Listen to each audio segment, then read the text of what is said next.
Hey everybody, welcome back to Trickster Nation. My name's John, the Rideshare Trickster, and before we talk about tonight's video, if you like the channel and you like the content, please hit that subscribe button, click on that little bell icon, that way you get notified when I post new videos. If you like the video, please give it a thumbs up, always helps, and let's get down to it, okay? I posted a video called Rideshare is not 911. And I thought I was pretty clear as to how to handle that particular situation. If you're watching this video first and you haven't seen Rideshare is not 911, pause this video, go over to Rideshare is not 911 and watch it. Then come back to this video and hopefully between the two, they'll all meld together and you'll understand exactly where I'm coming from, okay? So, with that being said, tonight's video is hospital pickups. And the reason I'm bringing this up, I was going to bring it up already, but I'm bringing it up a little sooner than I wanted to because I'm getting a lot of questions regarding, am I covered under insurance? If somebody has a medical emergency in my car, can they sue me? What do I do? Etc., etc.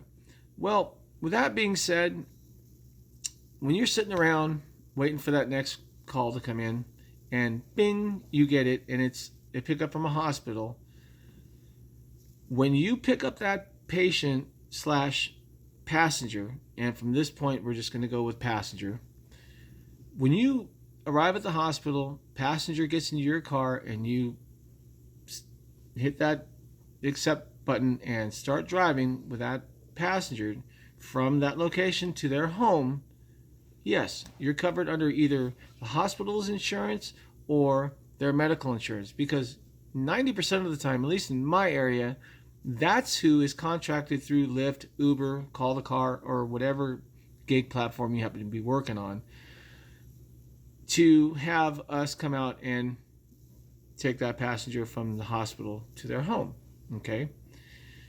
If something should go south during that ride and you actually have a true medical emergency in your vehicle, and God forbid it happens, because it can't, if you've never dealt with anything like that, it can be absolutely terrifying. The only thing I can tell you to do as a rideshare driver, and the only thing you should really do as a rideshare driver, and it's critical because it's minutes count at this point, pull off the road to a safe location and call 911. It's that simple, okay? Let them know that you're a rideshare driver. Let them know you just picked up a passenger from a hospital or an urgent care or whatever the case may be. Let them know exactly where you're at. If you're not really sure, which you should be, just blow up your map a little bit and it'll, you'll see the streets and what have you. If you're in a major metropolitan area, most likely the dispatcher is going to tell you to stay where you're at. They've got medical assistance on the way, and in most cases will probably stay on the phone with you until they actually arrive. Once they arrive, let them take the passenger from your car, put them in an ambulance, and take them back to the emergency room or the hospital or whatever. Once you're done with that and the ride, call up your gig platform, whoever it is, Lyft or Uber or whatever, and let them know what happened so it's documented. Okay, again, document. If it's not documented, it didn't happen. And take a breather, catch your breath, and go about your day or your night, whatever it may be. A little twist. If you're in an area like I am, where we only have 2 hospitals that cover 2,200 square miles, that is a large area. I have actually taken passengers 20, 30, 40, and 40 plus miles from an emergency room or a hospital to their home, okay? If something should go south during that ride and I'm 20 miles from the hospital or more, I'm going to do the same thing as I explained to you. I'm going to find a safe place to pull over, and I'm going to call 911.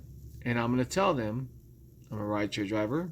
I'm having a medical emergency in my car. I just picked up a passenger from blah, blah, blah, blah, blah, and I need an ambulance. However, here's the twist. Because I'm so far away from the hospital now, minutes count. You know, you've got the golden hour in some cases. God forbid you ever have to go through anything like this, because again, it is absolutely, if you've never dealt with it before, it can be absolutely terrifying. And you know, you have to stay calm, not just for yourself, but for that passenger too. Okay. In some cases, and I mean rarely, a dispatcher may actually tell you, if you're comfortable, to turn around and start driving back towards the hospital, depending on the type of medical emergency that the passenger is having. Reason being is now you're saving more time, because what the dispatcher should do if they ask you to do something like that is have an ambulance meet you somewhere in the middle. Okay? That way, instead of having to come all the way out to you, maybe they only have to go halfway. And the same thing, they'll meet up with you somewhere, they'll tell you where the ambulance is going to be. Medical professionals will take the passenger out of the car, take them to the hospital, end the ride, call whoever you need to call, document the situation, and again, catch your breath and go on with your night. And if it's too stressful, go home. You know, it's a very uncomfortable situation to be put into, and I don't wish that on anybody. And if you are one of those drivers that have been through it, I'm sure you can attest that it is not something that's fun to deal with.